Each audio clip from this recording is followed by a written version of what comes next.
There's a thing that bothers me, and it happened when I was growing up a lot. And I'm noticing that it's happening now, and it's happening to young people. And young people are getting manipulated. And I don't like it when bad people manipulate young people because they don't know they're being manipulated. And sometimes it seems innocuous. It seems like this is an interesting topic. Seems like a good, juicy rumor, gossip. But actually, behind it is bad intention, is maliciousness, malice. And when I say malice, these bad people, I would say, are criminal-minded.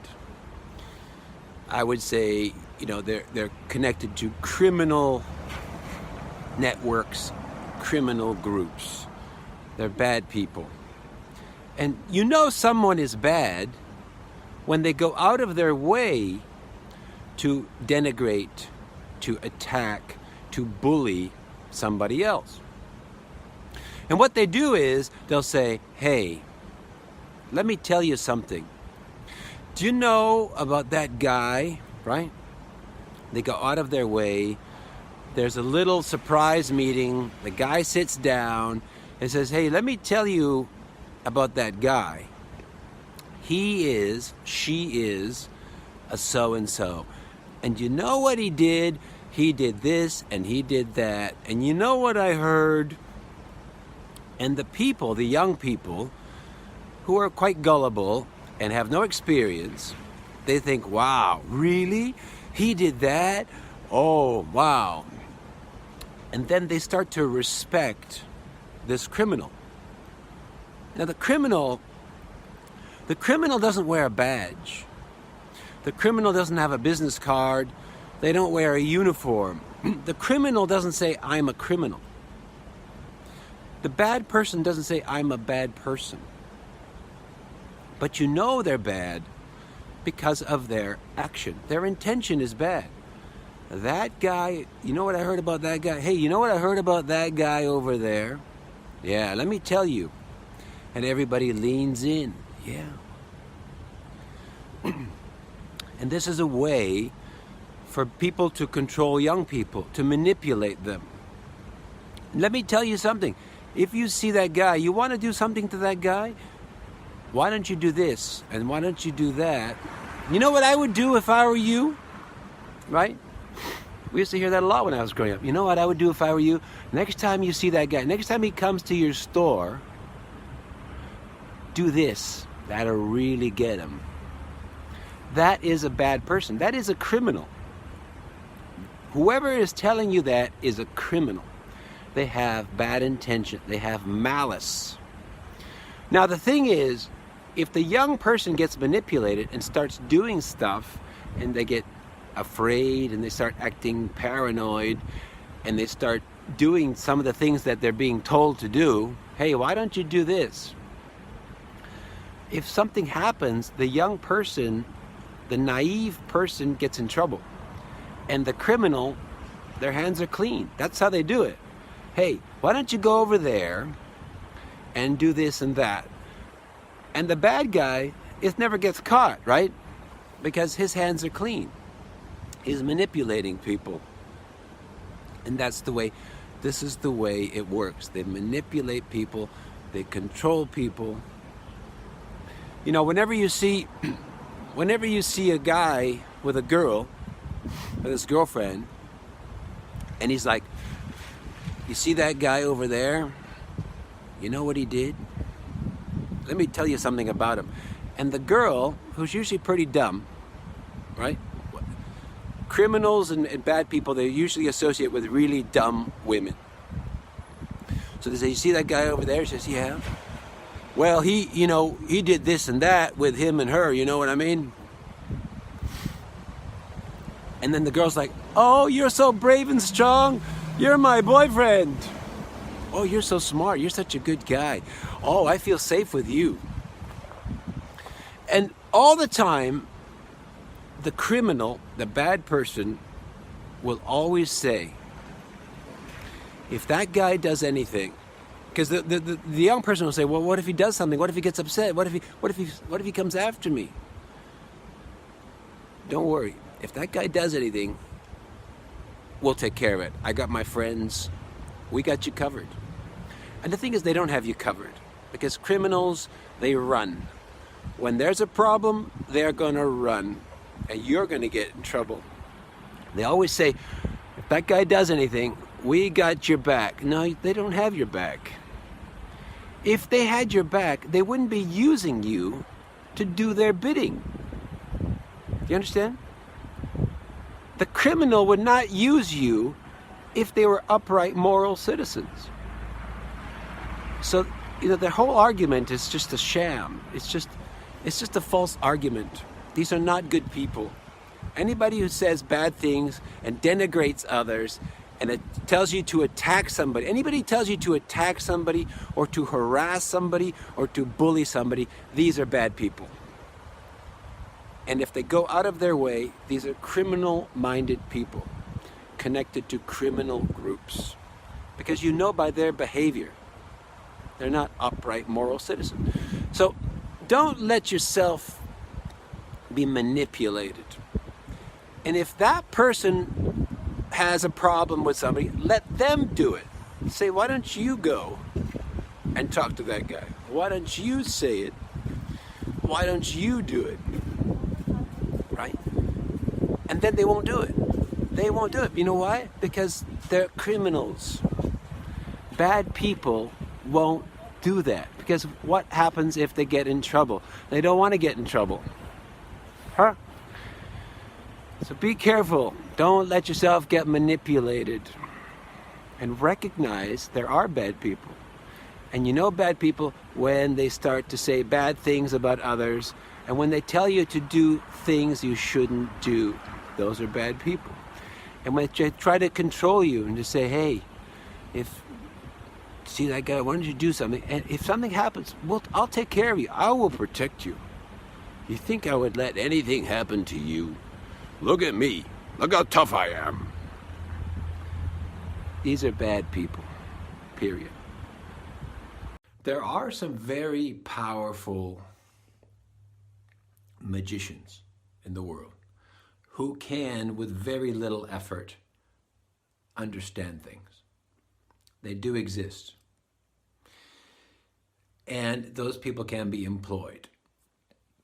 As well as there are there's technology that was handed over to them by the various stellar star being groups, and that technology was back engineered, so they can aim that technology and find out who is awake.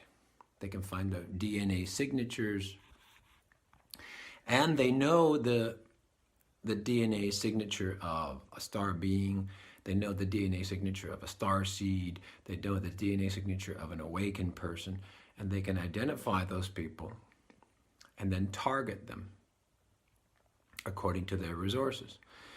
Now, they've been doing this for a long time, at least since the 50s and definitely since the 60s.